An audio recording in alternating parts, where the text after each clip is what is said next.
Naam, shukrani sana Esther Mtebe kwa kutujuza yaliyojiri viwanjani kwa siku hii ya leo, na ndivyo ambavyo tunatamatisha habari yetu ya kutwa nzima leo kutoka hapa Channel 10+. Mimi ni Fatma Hassan na kuacha na utabiri wa hali ya hewa kwa saa 24 zijazo, na nikutakie usiku mwema.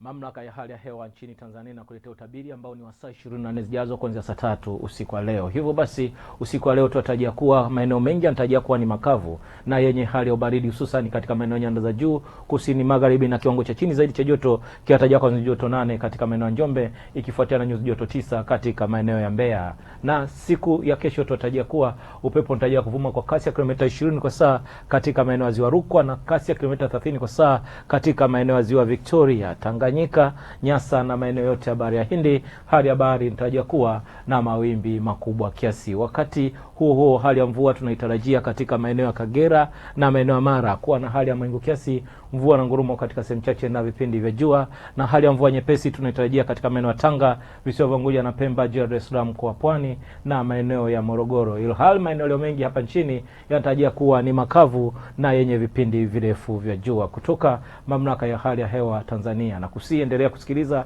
na kufuatilia, pia kutumia utabiri unaotolewa kila siku na Mamlaka ya hali ya hewa nchini Tanzania. Kutoka Mamlaka ya hali ya hewa nchini Tanzania, jina langu naitwa Tunza Sanane. Asante na usiku mwema.